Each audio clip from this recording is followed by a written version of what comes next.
Unangenehmes Völlegefühl, lästiges Blubbern und Rumoren oder gar Bauchkrämpfe. Wir alle wissen, wie quälend sich ein Blähbauch anfühlt. Wenn ich so viele Säfte getrunken habe. Manchmal vielleicht nach vielen Milchprodukten. Ja. Ja, ist kein schönes Gefühl. Also wenn ich zu viel Kaugummi esse, dann habe ich halt sehr krasse Bauchschmerzen und es bläht sich auf und fühlt sich einfach nicht gut an. Ich fresse unheimlich schnell und viel und das landet dann natürlich alles schnell da unten. Ne? Wie fühlt sich das dann an? Schlecht. Wenn ich zum Beispiel Bier trinke, das ist so einfach ganz viel Luft innen drin und voll unangenehm und man fühlt sich einfach auch generell unangenehm dann in seinem Körper. Ein aufgeblähter, kugelrunder Bauch nach dem Essen. Damit seid ihr nicht alleine, ist die Message von InfluencerInnen im Netz. Sie posten auf Instagram und TikTok ihre runden Blähbäuche, um mit dem Schönheitsideal des immer flachen Bauches aufzuräumen. Aber sie wollen mit Vorher-Nachher-Bildern auch zeigen, dass man trotzdem etwas dagegen tun kann. Ich finde es auf jeden Fall toll, dass sehr viele Influencer auch die zweite Seite von ihnen zeigen, einfach nur zeigen, dass es normal ist, aufgebläht zu sein. Weil ich glaube, das hat mal jeder. Also wenn viele Leute sagen, ja, ich habe einen geblähten Bauch nach dem Essen, das ist normal, dann fühlt man sich nicht so fett oder sozusagen, weil man weiß, der oder diejenige macht das Gleiche durch. Vor allen Dingen weniger Fett, Eiweiß und nicht so viel Kohlenhydrate. Verschiedene Lebensmittel weglassen, wie beispielsweise Kuhmilchprodukte als auch Weizen. Und zum anderen verschiedene Mikrobiome wieder aufbauen für quasi eine Darmgesundheit. Sport machen hilft bestimmt. Hinlegen oder was trinken. Auch Influencerinnen geben Tipps, was angeblich gegen Luft im Bauch hilft. Mehr dazu gleich. Ernährungsmediziner Lutz Lührs erklärt erst einmal, wodurch ein Blähbauch überhaupt entsteht. Wann ein Blähbauch auftritt, hängt letztendlich damit zusammen, was ich gegessen habe und wann ich es gegessen habe und wie gut ich es vertrage. Letztendlich hängt es mit der Darmflora zusammen, also mit den Bakterien, die im Darm leben und die für die Verdauung mitverantwortlich sind. Und diese beeinflusse ich mit der Zufuhr von Ballaststoffen. Und wenn ich diese Zufuhr auf einmal plötzlich verändere, kann es sein, dass ich das nicht mehr so gut vertrage und dann entsteht mehr Luft. Und folglich ein aufgeblähter Bauch. Ballaststoffreiche Lebensmittel wie Vollkornbrot, aber auch Bohnen, Zwiebeln oder Kohlsorten vertragen nicht alle gut. Aber auch eine Ernährungsumstellung kann Luft im Bauch verursachen. Auf Social Media schwärmen InfluencerInnen, wie leicht es geht, dem Blähbauch den Kampf anzusagen. Ob mit Darmbakterien und Vitaminen in Form von Trinkpulver oder als Kapsel mit pflanzlichen Bitterstoffen. Vor dem Essen genommen und der Blähbauch soll Geschichte sein. Hört sich vielversprechend an. Oder ist das alles heiße Luft? Unterm Strich sind die Dinge wahrscheinlich nicht schädlich und der Einzelne muss ausprobieren, ob es ihm individuell hilft. Ich würde immer präferieren, langfristig das Ziel anzustreben, nichts zusätzlich nehmen zu müssen, sondern die Ernährung so umzustellen, dass ich sie gut vertrage. Essen Sie regelmäßig, essen Sie ausgewogen, sorgen Sie für die entsprechende Bewegung, damit auch die Stressbelastung entsprechend ausgeglichen wird. Und wenn Sie Ernährungsumstellungen vornehmen, aus welchen Gründen auch immer, tun Sie es behutsam und vielleicht mit Unterstützung.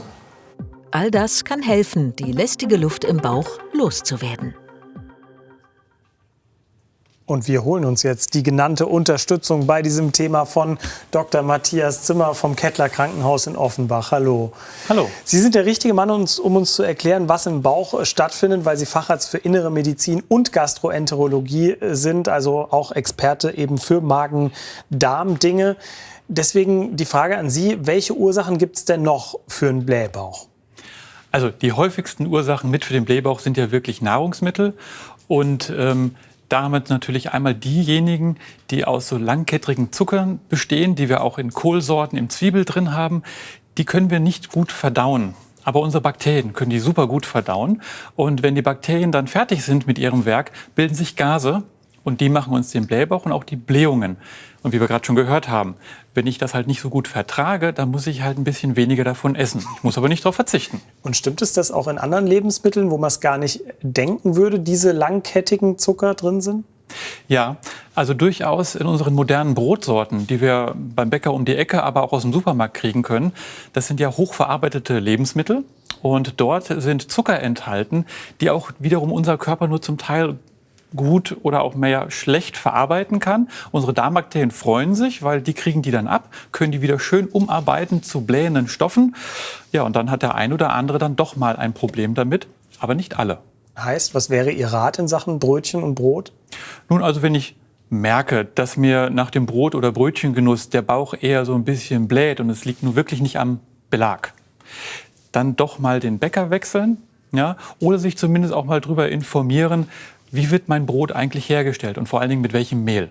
Okay, also es ist immer eine Frage des Ausprobierens ein Stück weit.